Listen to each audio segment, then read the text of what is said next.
kita menggunakan hashtag komentar. Jadi ini adalah single line komentar.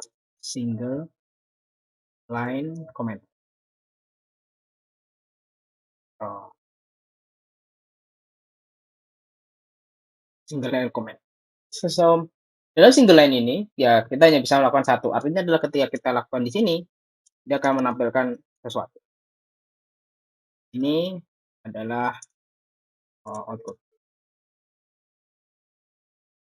Nah, kalau kita misalkan kasih tanda hashtag di sini, print ini tidak akan tampil. Oke, kita jalankan single line ini. Oke, nah seperti yang kita lihat ya, kita akan punya ini adalah output, sedangkan ini tidak akan tampil, tidak tampil. Jadi kalau kita hapus, ya jangan lupa hapus hashtagnya, ini tidak akan tampil. Nah, beda ya. Jadi dengan memberikan tanda hashtag, maka kita sudah membuatnya dia menjadi komentar. Nah, komentar ini bisa multi komentar, gitu ya. Caranya gimana? Dengan cara tanda ini. Dengan tanda ini, kita tambahkan 3 kali. Kan 1, 2. Nah, oke. 3 kali ini, itu adalah multi line komentar. Multi line komentar. Di mana ini akan berisi komentar banyak. Kapan kita menggunakan multi line? Ya, ketika kita butuh suatu hal itu banyak, gitu ya. Misalnya kita pengen nulis catatan yang banyak, misalnya seperti algoritma misalnya. Kadang kayak kita pengen tahu, misalnya kita punya satu buah program yang akan menampilkan sebuah nilai. Misalnya A sama dengan 10,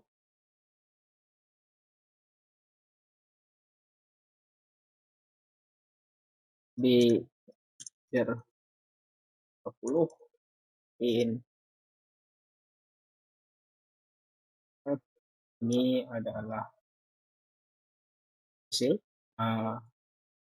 E mana A plus. Oke, kita jalankan dulu. Oh, ini error. Oh, yes.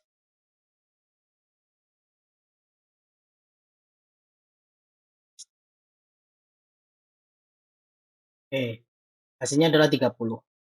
Nah, nah di sini kita akan bikin komentar dulu di atas. Misalkan, kita tambahkan dulu ya. C sama dengan A plus B. Penambahan variabel A dengan B.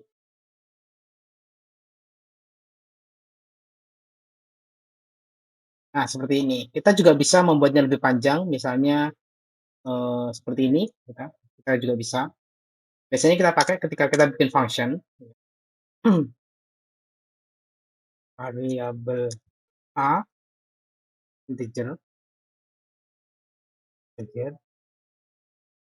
variabel B, ke integer, variabel C, ke integer. Oke. Algoritma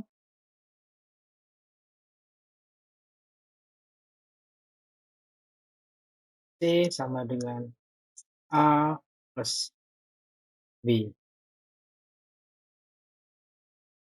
Ini kita bisa nih input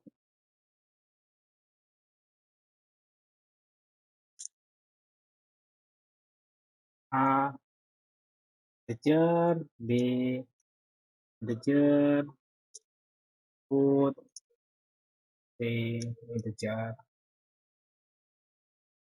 Oke, seperti ini. Kita pengen bikin komentar banyak nih. Ya. Kita tahu bahwa kita punya variabel input A dan B dengan algoritma C sama dengan A plus B. Nah, outputnya nanti adalah integer. Oke. kita pengen ngasih komentar panjang gitu. Kapan sih kita gunain ini? Ketika kita bikin function. Nah, di saat ini teman-teman sudah saya harapkan bahwa teman-teman sudah belajar lebih dahulu ke depan, atau lebih belajar dari Python di bahasa lain, sehingga materi saya adalah materi penguatan, pendalaman kata seperti. Jadi ketika kita bikin function, misalkan kita bikin function tambah A, B, mana itu harus kita kasihkan ada integer ya. Ini adalah kita ngasih apa ya, tipe data. Sebenarnya nggak perlu juga. A plus B. Nah, di sini kita pengen ngasih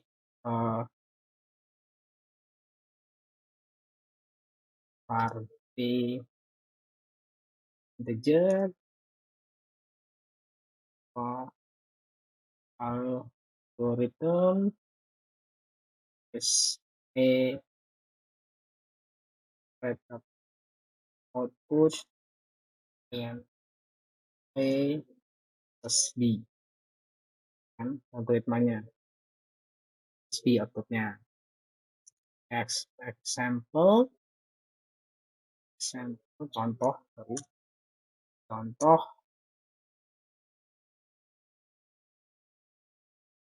3 tambah 4 dia akan menghasilkan 7.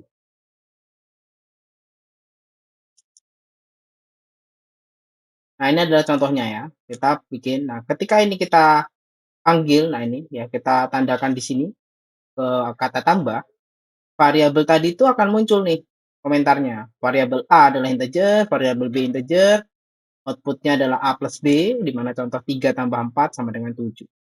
Oke? Jadi komentar ini kita gunakan untuk memberitahu di sini tuh kayak gimana gitu ya. Nah, sama seperti itu ya. Ini yang dianggap string gitu. Ya, seperti itu. Dimana kita punya function tambah, ada integer, outputnya juga integer. Ya. Nah, ini. Kalau biar lebih variable lagi, nah kayak gini. Langsung. Nah, ini adalah biar lebih readable, lebih terbaca. Kalau kita running, nah dia tidak ada nih. Nah, kita print hasil penambahan 3 tambah 4 adalah, nah kita pakai koma aja, tambah di mana 3,4. Oke. Kalau benar, maka dia harusnya adalah 7.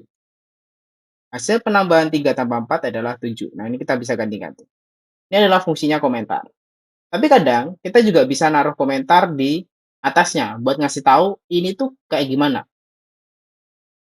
Nah, kadang itu ketika kita ngasih komentar, penting sekali kita menggunakan kalimat aktif atau menggunakan kalimat yang sifatnya tidak ambigu. Contohnya ini, ya. Di sini saya tidak pakai readable ya. Saya yang penting kalian paham apa yang saya maksud. Nah, misalkan kayak gini, ini ada satu buah fungsi. Ini fungsi sangat sederhana ya, tapi coba asumsikan saudara bahwa fungsi ini sangat panjang misalnya.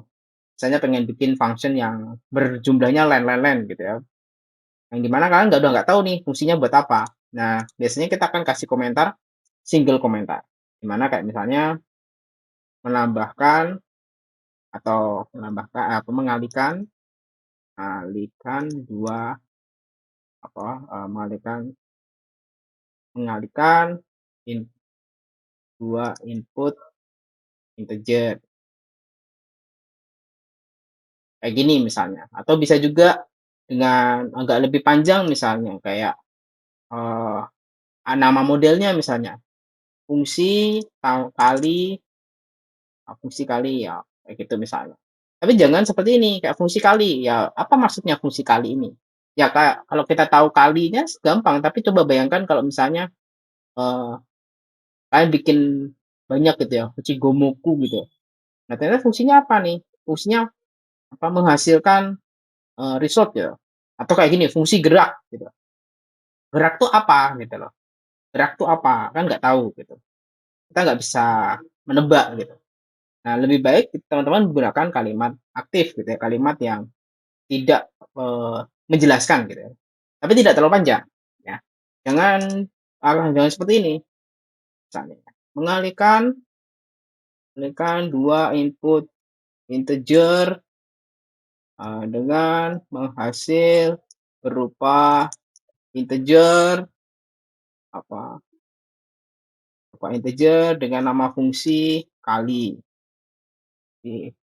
ya fungsi kali kayak gini. Ini terlalu panjang ya, kadang bagus sih, tapi kalau panjang kayak gini lebih baik teman-teman bikin yang terurutan kayak gini, jadi kelihatan tuh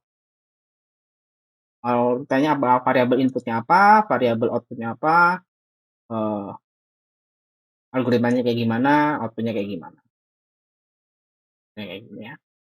Sekian penjelasan soal komentar. Semoga teman-teman bisa memahami soal hari ini tentang komentar.